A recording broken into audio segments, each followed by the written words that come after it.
کرتے تو بغیر چوچا کیے اس حکم کی تعمیل کیا کرتے تھے. انہیں صحابہ کے بارے میں خود اللہ تعالیٰ قرآن مجید میں ارشاد فرماتا ہے اشداء علی الکفار رحماء بینہم. یہ ایسے صحابہ ہیں جو اپنے کفار یعنی دشمنوں پر سخت ہے اور خود آپس میں نرم دلی کے ساتھ پیش آتے ہیں.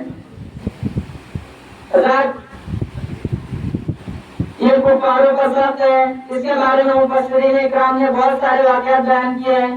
اس میں سے کچھ واقعات آپ کے سامنے پیش کر دو تاکہ آپ کو بھی سمجھ میں آ جائے کہ ہمارے پیارے نبی کریم صلی اللہ تعالی علیہ وسلم کے صحابہ اگر انہیں پیارے نبی کریم صلی اللہ تعالی علیہ وسلم کی عزت و آبرو کا اگر سوال اٹھ جاتے تھے تو وہ خاموش نہ رہا کرتے تھے. اگر میرے پیارے نبی کریم صلی اللہ تعالی علیہ وسلم کی شان میں گستاخیاں ہوا کرتی تھی تو میرے صحابہ اکرام کبھی خاموش نہ ہوا کرتے تھے یہاں تک کہ ان کو پاروں سے لڑنے کے لیے تیار ہو جاتے تھے. ایک مرتبہ کافر آتا ہے اور پیارے نبی کریم صلی اللہ تعالی علیہ وسلم کے پاس اپنی شکایت کرتا ہے یا رسول اللہ مجھے پورا مسلمان سے تکلیف ہے اس کے بارے میں آپ فیصلہ فرما دیجیے. اس کا درد میرے گھر میں آتا ہے اور اس کی وجہ سے مجھے کچھ تکلیفیں ہوتی ہے. پیارے نبی کریم صلی اللہ تعالی علیہ وسلم نے فیصلہ فرما دیا لیکن وہ کافر اس فیصلے کو ماننے کے لیے تیار نہ تھا. وہ وہاں سے نکلتا ہے ابو بکر صدیق رضی اللہ عنہ کے دربار میں پہنچتا ہے اور کہتا ہے ابو بکر صدیق بتائیے میں نے پیارے نبی کریم صلی اللہ تعالی علیہ وسلم کے پاس گیا اس محمد عربی کے پاس گیا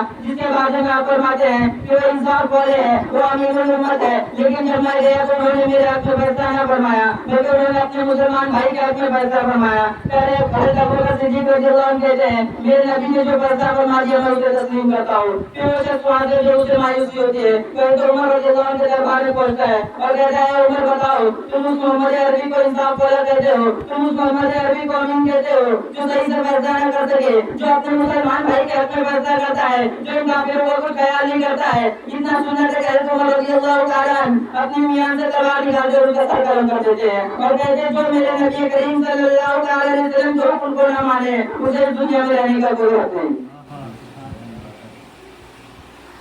حضرات یہ ہمارے صحابہ کرام جو پیارے نبی کریم صلی اللہ تعالی علیہ وسلم کے بارے میں کچھ سننا بھی پسند نہ کرتے تھے.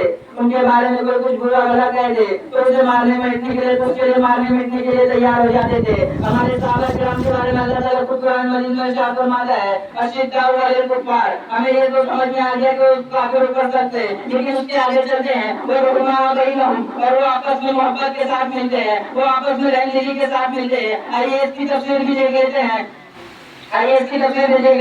حضرت عمرو بن العاص رضی اللہ تعالیٰ عنہ جو حضرت خلیفہ ثانی حضرت عمر رضی اللہ عنہ کے زمانے میں مصر کے گورنر تھے.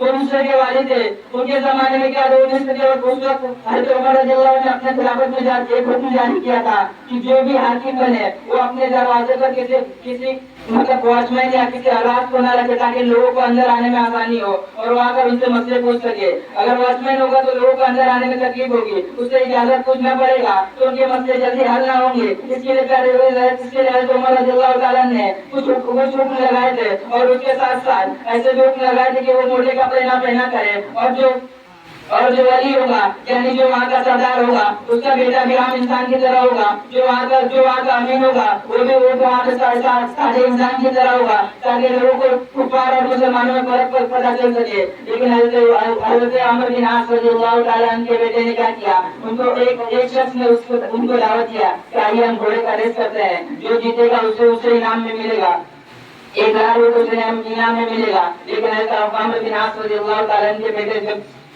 اس ریس کو تیار ہوتا ہے اس ریس کے لیے تیار ہو جاتے ہیں ریس شروع ہو جاتا ہے اس میں حضرت عمرو بن العاص رضی اللہ تعالیٰ عنہ کے بیٹے اس ریس کو ہار جاتے ہیں اور جب وہ ہار جاتے ہیں تو انہیں بہت غصہ آتا ہے اور وہ اس شخص جس کے کچھ بھی اس کا جرم نہ تھا اس کو بہت کوڑے مارتے ہیں یہاں تک کہ اس کے پیٹھ آلودہ ہو جاتی ہے اس کی پیٹھ کھلنا آلودہ ہو جاتی ہے. وہ اسی وقت اپنے باپ کو بچ جاتا ہے اور کہتا ہے میرے بابا فرمایا کرتے تھے یہ محمد عربی کی امت ہے. بتائیے محمد عربی کی امت ایسی ہوگی کیا پیارے نبی کریم صلی اللہ تعالی علیہ وسلم نے کسی بھی گناہ کو ماننے کا حکم دیا؟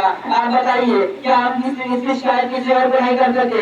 اس کے بعد فرماتے ہیں ضرور ہم اس کی شکایت حضرت عمر کو کریں گے. وہ ہمارے خلیفہ ہے پیارے نبی کریم صلی اللہ تعالی علیہ وسلم کے ساتھی ہے وہ پیارے نبی کریم صلی اللہ تعالی علیہ وسلم کے صحابہ ہے ہم ان کے پاس ضرور جائیں گے. وہ وہاں سے اسی رات کو نکل جاتے ہیں حضرت عمر رضی اللہ تعالیٰ عنہ کے پاس پہنچتے ہیں. حضرت عمر رضی اللہ عنہ اپنے خیمے میں عبادت میں مشغول ہوتے ہیں. انہیں باہر بلاتے ہیں اور خیمے سے آواز دیتے ہیں اے عمر بتاؤ کیا تم اس محمد عربی کا کلمہ پڑھتے ہو؟ بتاؤ اور تم کہتے ہیں کہ محمد عربی ایک ایسے نبی ہے جو سچے ہے، جو امین الامہ ہے، جن کی انصاف کے ڈھنگ کا پوری دنیا میں بچتا ہے. لیکن بتاؤ آج ایک مصر میں ایک ایسا حاکم آیا ہے، ایک ایسا والی آیا ہے جو ایک